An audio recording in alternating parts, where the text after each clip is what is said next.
வணக்கம் மக்களே.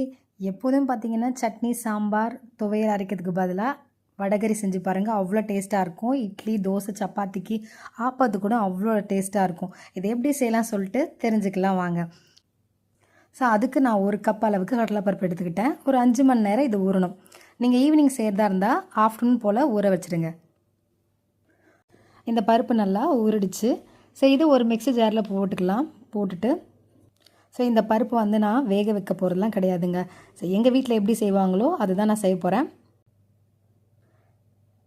மிக்ஸி ஜாரில் போட்டுட்டு 2 காஞ்ச மிளகாய் சேர்த்து நல்லா கொரகொரப்பாக அரைச்சி வச்சுக்கலாம். இங்கே பாருங்கள், நல்லா கொரகொரப்பாகிடுச்சு. இதை எடுத்து தனியாக ஒரு பாத்திரத்தில் வச்சுக்கலாம். ஒரு தோசைக்கல் எடுத்துக்கலாம். அதில் 1 டேபிள் ஸ்பூன் அளவுக்கு எண்ணெய் ஆட் பண்ணிக்கலாம். நம்ம அரைச்சி வச்சுருந்த இந்த மாவை பார்த்திங்கன்னா இது போல் ஒரு உருண்டையை எடுத்துக்கிட்டேன். இதை அந்த தோசைக்கல்லில் தோசை போல் நீங்கள் போடலாம். அடை எப்படி தட்டுவோமோ அதே போல் பண்ண ஆரம்பிக்கலாம். ஒரு 3 நிமிஷம் போல் திருப்பி போடலாம். இங்கே பாருங்கள், திருப்பிடலாம். ஒரு 5 நிமிஷத்துலேயே இது ரெடி ஆகிடும். திருப்புறேன் பாருங்கள், 2 பக்கமே நல்லா அங்கே வெந்துடுச்சு. உங்களுக்கு கலரும் மாறிடுச்சு. இதை தனியாக எடுத்து வச்சிடலாம். ஒரு பாத்திரம் எடுத்துக்கலாம். அதில் 3 டேபிள் ஸ்பூன் அளவுக்கு எண்ணெய் நல்லா சூடானதும் 2 லவங்கம், பட்டை, அன்னாச்சிப்பூ, கல்பாசி, ஏலக்காய் 2 ஆட் பண்ணிக்கலாம். இதில் 1/2 டேபிள் ஸ்பூன் அளவுக்கு சோம்பு வந்து ஆட் பண்ணிக்கலாம்.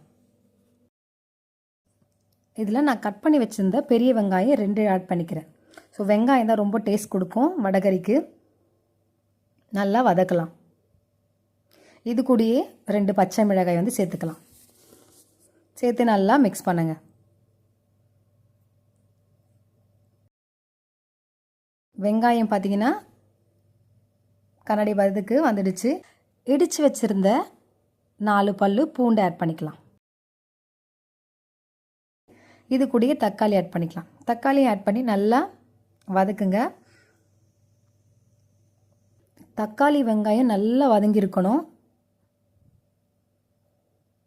இது போல் தக்காளி வெங்காயம் நல்லா வதங்கிடுச்சு பாருங்கள். இதில் வெங்காயம் தக்காளியும் நல்லா வதங்கிடுச்சு.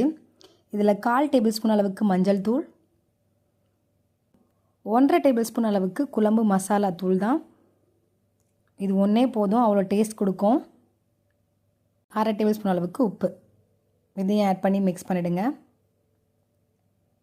ஒரு 1/2 லிட்டர் அளவுக்கு தண்ணீர் வந்து ஆட் பண்ணிக்கலாம். ஆட் பண்ணி நல்லா மிக்ஸ் பண்ணிவிட்டு